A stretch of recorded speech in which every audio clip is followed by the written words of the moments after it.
medical school in the San Francisco, Oakland Bay Area, and moved out to the Washington, D.C. area to complete my residency, and have been living out here ever since.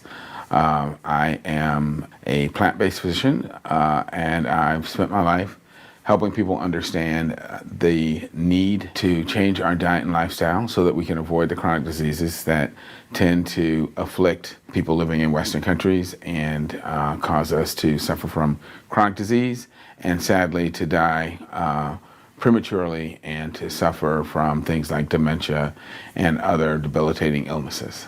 So my plant-based journey actually began in my teenage years. When I was 14, I became a Seventh-day Adventist. I joined the Adventist Church. The Seventh-day Adventist Church encourages, but does not require, its church members to become plant-based because that is God's original diet for us, as outlined in the book of Genesis. When God created Adam and Eve, he told them to be plant-based. In fact, he told them to be vegans. They were to be eating essentially a fruit-based diet. After sin entered the world, he did change their diet. In chapter 3, we see that he enlarged their diet to include foods that formerly had been reserved only for animals. The Bible refers to as plants of the field, which can be interpreted as your grains, legumes, green leafy vegetables, and root vegetables. So those were now included in our diet. While I understood that that was God's desire for us, I didn't think I could do it. The church does absolutely require that we adhere to the biblical prescriptions against eating unclean animals, such as scavengers and so forth. So I did cut out things like pork, shellfish, and those kinds of animal foods, but I did continue to eat hamburgers, chicken, fish, so forth. But about a year and a half after joining the church, when I was 16, I was struggling with some personal issues that I was finding it difficult to get past. And I was talking with God about it one night. He said to me very clearly, if you want a closer relationship with me, you need a clearer mind. And for that, you need a better diet. You have to stop eating meat. And I remember very clearly, I felt just this frisson of panic at that moment. Like, how can I do this? I don't think I can do it. And so I just said, God, if you want me to stop eating meat, you have to take away the desire for me to eat it. He did. And I stopped. That was a night in September of 1974. And I haven't eaten animal flesh since. Once I stopped eating meat, I very quickly began to feel the difference in my personal health. I had more energy. I required less sleep. I was in my mid-teens, and my acne cleared up, like really clear. That, yeah, this is definitely better for me from a health standpoint. So I began to read everything I could find on the relationship between food and health, and everything that I was reading was consistent with what the Bible had actually said, that the more plant-based a population or a person was, the healthier they became, and the longer they lived, and the fewer diseases they had. I then began to try and help educate people on the importance of changing our diet to help reduce our risk for developing all of the diseases that tend to afflict people. I ultimately decided that I wanted to spend my life doing just that, educating people about the importance of changing their diet and lifestyle to help them live healthier lives and avoid heart disease, cancer, strokes, and so forth. That ultimately led me to decide to go to medical school so that I could have the best understanding of human health and physiology, but also to have the credentials that would allow people to respect what I was telling them when it came to changing their diet and lifestyle. I was fortunate to be accepted into Stanford University School of Medicine. And what was really special about that was there were opportunities to do a lot of research and also to do independent research, which allowed me to explore this whole issue of human design, human anatomy and physiology, as compared to that of meat-eating mammals, such as carnivores, versus plant-eating mammals, such as traditional herbivores. And again, it became very clear that human beings were anatomically and physiologically designed as committed plant eaters. When I finished residency, I started working internal medicine clinics, and something very interesting would happen. I would frequently have older African Americans who would come in to see me and tell me, "Doc, I'm having a problem with my irritable bowel is acting up, or my spastic colon is giving me trouble." And when I did a careful history with them, I would ask, "Well, can you tell me what the symptoms are?" And from what they described, it was pretty clear to me that they were describing the symptoms of lactose intolerance. And so I would have them do a trial. I'd ask them, "Okay, I want you to go home, have no dairy products whatsoever, no milk, no cheese, no ice cream, no yogurt for the next 2 weeks, and then come back and see me."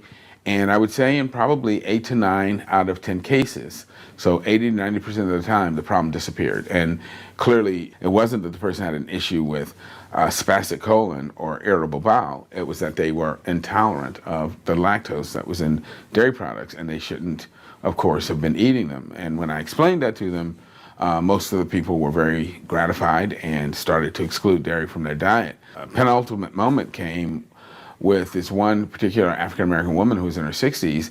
She came back. She had done exactly what I told her to do. The problem had resolved. And I told her, "Well, you see, you're lactose intolerant." And she looked at me and she said, "Oh, I know that." And I then said to her, "Well, if you know you're lactose intolerant, why are you continuing to eat dairy products?" And she said, "Because the dietary guidelines say I have to.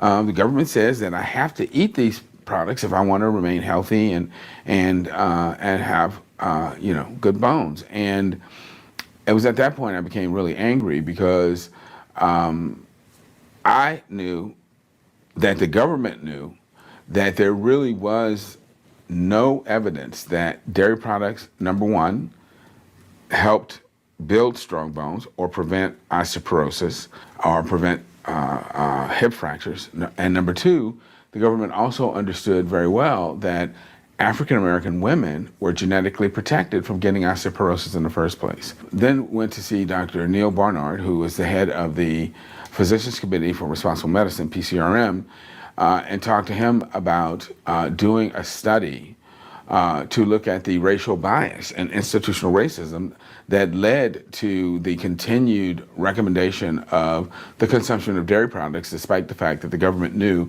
these products, I refuse to call them foods, were inappropriate for Americans of color.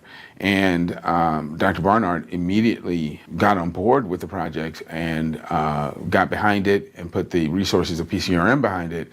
And out of that effort came a 2-part paper that was published in 1999 in the National Medical Association's journal called Racial Bias in U.S.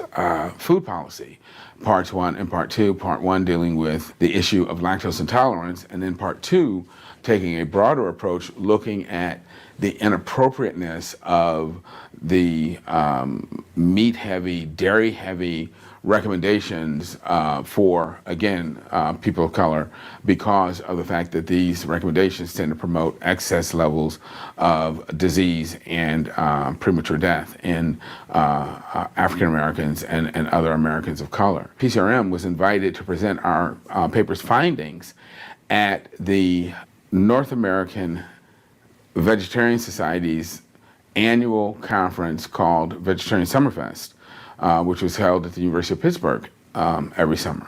Dr. Barnard asked me if I would go and represent PCRM, and I was happy to do so. Even though NAVS at the time was called the North American Vegetarian Society, it was actually a vegan organization. Vegetarian Summerfest was actually an entirely vegan event. And so I suddenly found myself immersed in an entirely vegan world. It's an amazing conference where they take over the University of Pittsburgh at Johnstown, bring in their own chef's crew, prepare all the food. You can have every sort of permutation, iteration of vegan food that you can imagine. Raw vegan, cooked vegan, oil-free, gluten-free, you name it, it's there.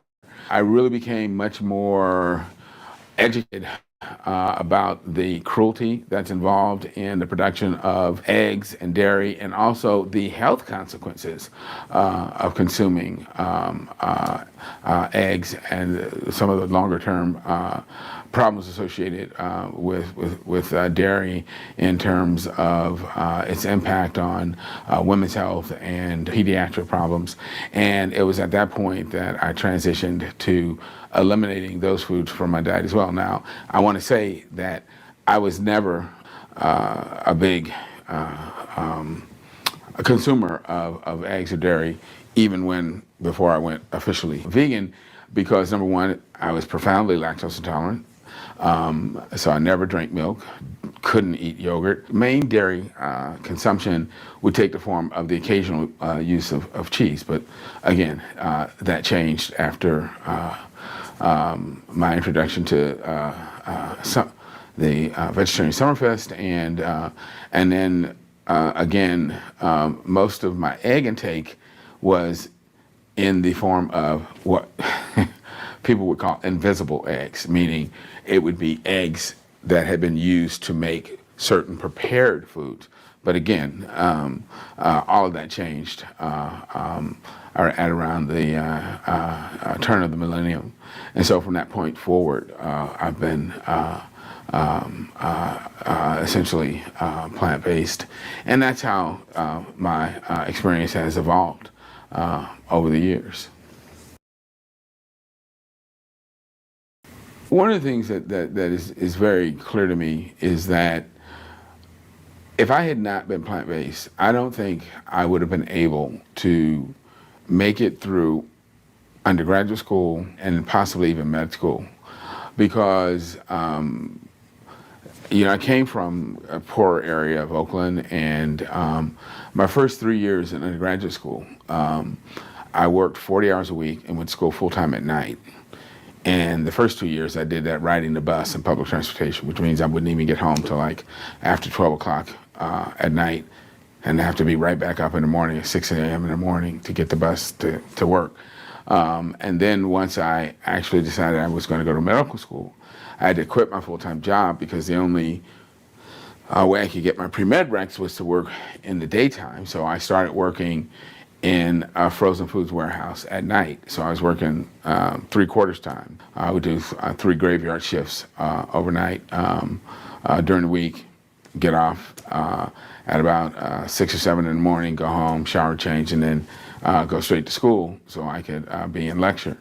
And there's no question in my mind I wouldn't have had the energy or the mental clarity to do that if I had not been plant-based at the time. Being plant-based not only changed my life, but it helped me become the person I am and the doctor that I am, and is without question the healthiest for all human beings. I've seen that also in my clinical practice. I've been able to get people off their diabetes medicines, get them off blood pressure medicines. I've met people who've been able to cure late-stage cancers, cure themselves of autoimmune diseases like lupus and others by going completely vegan and eliminating all animal foods. So the potential benefits from becoming plant-based are enormous and enormously powerful if we would simply eliminate these disease-causing animal foods from our diet that our bodies clearly are not designed to consume. The question often comes up is, why would it be important for other people to become plant-based? Isn't this a matter of personal choice? Well, it really goes beyond personal choice, because as a social species, everything that we do impacts not only other humans, but it also impacts the earth, and it impacts the other creatures on this earth.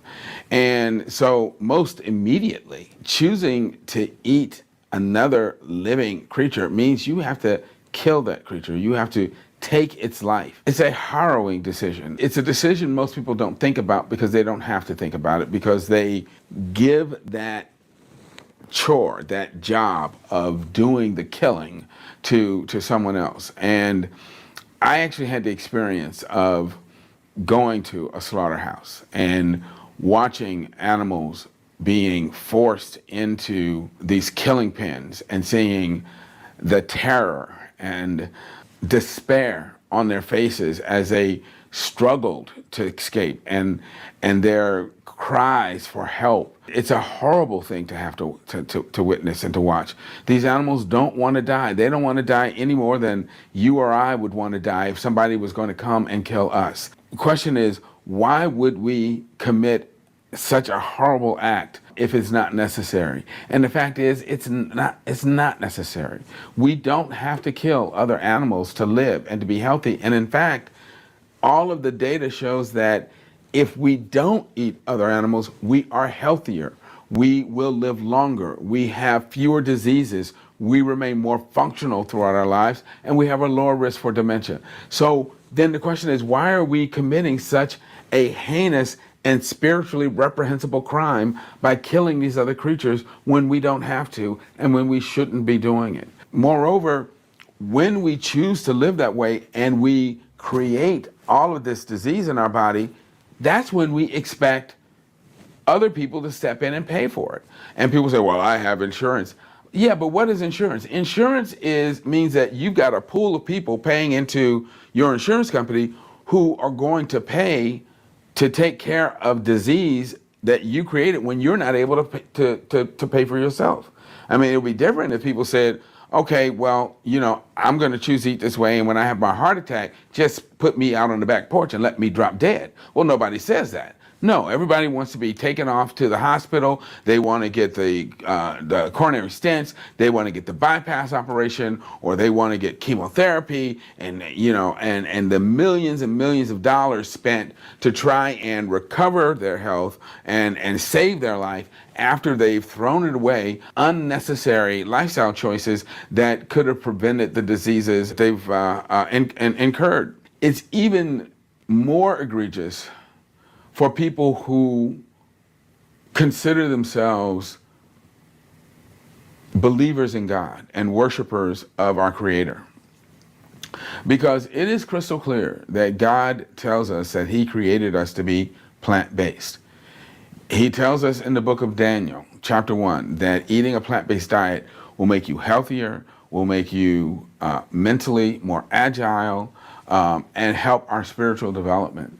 So then the question is, when the doctor comes in and he says, I'm sorry, Mr. Smith, but you've got colon cancer. Well, the first thing Mr. Smith says is, oh Lord, why me?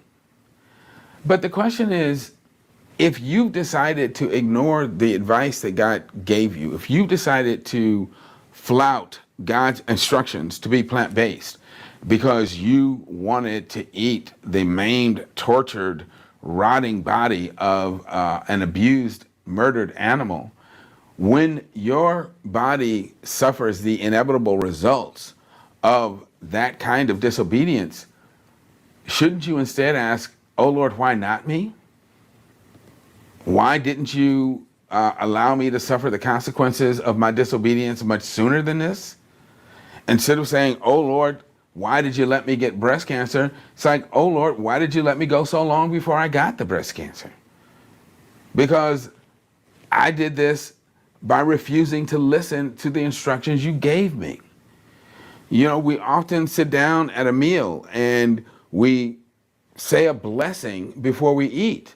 But I sometimes wonder, can God bless some of the food we decide to eat? Especially if He told us not to eat it. We really need to sit back and rethink what it is we are choosing to put in these bodies that we know and say that we believe are God's temples. Because if we truly believe they are the temple of God, should we be putting things into our bodies that defile that temple, that we know are going to create ill health? And if we are struggling with, as I was years ago, personal issues that we are having trouble getting past, maybe the problem isn't that God is not hearing us. Maybe the problem isn't that God is not trying to help us. Maybe the problem is God can't get through to us because our minds are so clouded with the filth and garbage that we're eating that the blood vessels are clogged up with grease and fat and toxins, that our neurons are not working well enough for the Holy Spirit to speak to us in a way that we can hear. If we really do want to facilitate the best relationship and communication with God, we have to adopt the diet that He tells us He designed us to eat that will help improve and support that relationship and that communication. And that is a plant-based diet built around healthy, whole plant foods. Working with people suffering from, a whole host of problems, from diabetes to heart disease, just the usual problems, high blood pressure, arthritis, you name it. I do encourage my patients to become plant-based because I know that it will help with those problems and that they will feel much better. I remember I met a gentleman who had been actually scheduled for a hip replacement because of severe arthritis in his hip. And he attended a lecture that I did. This is up in Rochester, New York, for a friend of mine who is a plant-based physician up there, Dr. Ted Barnett. And this gentleman decided, you know what, I'm going to try this. I'm going to go plant-based. And within 2 weeks, his pain had decreased, and to the point that he was able to move and to walk so freely that when he went back to see his doctor told him, you don't need this surgery right now. You don't need to have your hip replaced right now because your level of functioning has improved so greatly. What I have found is that for a lot of people, I don't talk to them about changing their diet for the rest of their life, because for a lot of people, that sounds like too high a mountain to climb. So what I suggest is that, look, let's try it for 12 weeks. If after 12 weeks you don't feel any better, your lab results have not improved, and you're no better off than you are right now, then of course, go back to doing what you were doing before. But I know that within that 12-week period, this person is going to be feeling so much better, doing so much better. Their glucose, blood lipids, and other lab work will have improved so significantly that they won't want to go back to the way they used to live. They won't want to feel as sick and debilitated as they had been feeling before.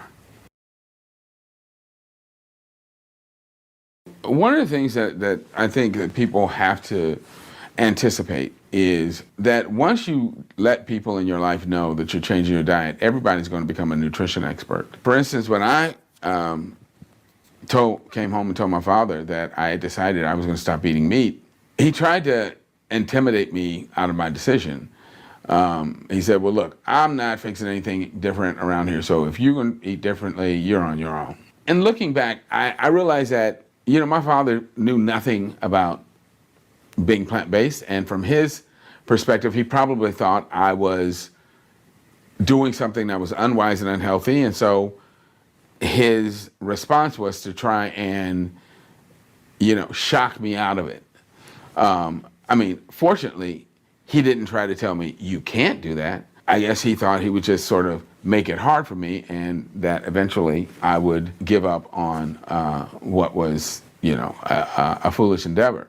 I'm happy to say that didn't happen. Obviously stuck with my dietary choice. And again, I give God the credit for giving me the strength and the will to do that. But I think that, people will have to anticipate that some or even many of the people in their lives may not understand their dietary choices and will try to actively dissuade them from continuing with that choice. Other things that you, challenges that I've run into is when I was a resident, as a resident, we were required to attend noontime lectures. And because we had to be at the lecture, we couldn't go get our own lunch. So the chief residents would have drug reps provide lunch for the residents. Well, when I would come to lunch, it was always crap. It was always meat. So I went and I told the chief residents, I said, look, I said, I don't eat this stuff. If you don't have the reps start to provide non-meat alternatives, I'm not coming to the lecture. And since the chief residents got brownie points on how many of the residents attended lecture, it behooved them to talk to the drug reps to have them provide non-meat alternatives. Well, then what would happen is that when the drug reps would provide the plant-based alternatives, I had to make sure I was at lecture, right when it started, because those were the first things that people would eat. And which was completely unfair, because I'm like, you guys can eat this, the rest of this trash, and I can't, but you're going to eat up anyway. So it's kind of a mixed blessing. One, I'm glad they're eating, the non-meat stuff, but I'm like, hey, leave something for me. You have to be assertive and not be intimidated by people's lack of understanding of your choices, and be willing to help them understand how they can help you adhere to your choice. So, as a resident, I felt, I have a right to expect you to help support my dietary choice because I'm a part of this program. When I finished residency and started attending medical conferences, when a drug company was launching a new drug and they wanted us to come to a conference to learn all about their new drug launch, they would send us these questionnaires to ask if we had any special needs. Well, I was very clear about my dietary needs. And I remember we had this really nice conference that was planned for Cancun. I mean, nice. And I went, and the opening night banquet, they had roast beef, they had roasted chicken, they had ham, they had a shrimp buffet. I'm looking at all this stuff and I'm like, where's the plant-based alternative? And so I called the coordinator over and I'm like, hey, I don't eat meat. What is there for people who are, plant-based? And she said, oh, well, we have salad or stir fry. And I said, ma'am, that's rabbit food. If I eat that stuff, I'm gonna be hungry in about an hour or two. I'm like, I need something to eat. And she's like, oh, well, okay, well, just tell me what you want and I'll have the kitchen to prepare it. I'm like, whoa. None of the other attendees had to come here with a menu in hand to tell you how to take care of them. I shouldn't either. This is a major hotel. They ought to know how to fix plant-based options. Talk to them and have them come up with something. I'm happy to say that she did exactly that. And for the rest of the conference, they had a great spread for the people who were vegetarian, vegan. But the thing that blew my mind was that after I had this conversation, probably 7 or 8 other attendees came up to me and said, oh, I'm so glad you said something. I was thinking the same thing, but I just didn't want to say anything. And see, that's why we suffer. There's an old expression that says a closed mouth doesn't get fed. And when we're afraid to speak up, we don't have our needs met. So we should not be afraid to be assertive without being rude or mean or confrontational, but by being direct, because we have a right to expect to be taken care of, to have our needs met. And what we're asking for is not exotic, it's not weird. Nobody has to go, to the South Seas to pluck some special plant that only grows on one island in the, some coral atoll out there. No, we're just asking for healthy, plant-based options that everybody by now should know how to prepare and to prepare well. And again, I'm not talking stir fry and salad. That is not going to cut it. Do I have any regrets about being plant-based? The only regret I have is that I ever put dead, rotting, necrotic tissue in my body at all. If I could go back, I would be plant-based from the very beginning. In fact, I would have been plant-based from birth if I could have chosen. Kathy and I went to the same church, but I had started working in a free clinic in Alexandria, Virginia. This was in the days before the Affordable Care Act.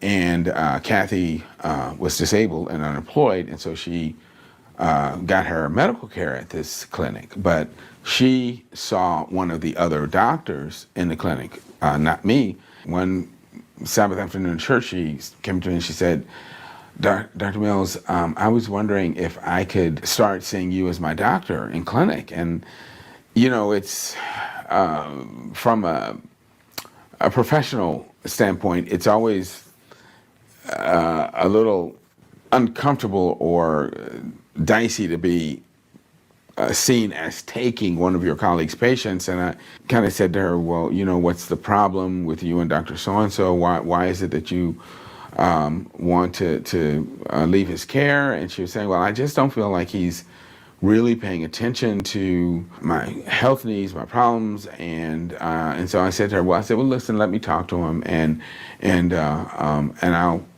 see, you know, if I can help resolve this issue, thinking that maybe with me talking with him, I could get him to be a little more attentive to her. When I spoke with him about her issue, she was diabetic and her diabetes wasn't well controlled. His statement to me was, well, you know, you don't want to try and get your diabetics too well controlled because then their blood sugars will drop. They'll end up in the emergency rooms and you'll end up being called in the middle of the night or over the weekend. It was a horrible, horrible attitude.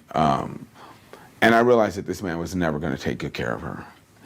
And so at that point, I didn't care whether or not he got pissed off if she decided to become my patient. And I told her, listen, I'll be happy to have you become my patient. Spoke with the clinic director, and she did. They changed her over to my schedule. And Kathy, her primary problem was diabetes, but she also had hypertension, heart disease, all of the problems that are associated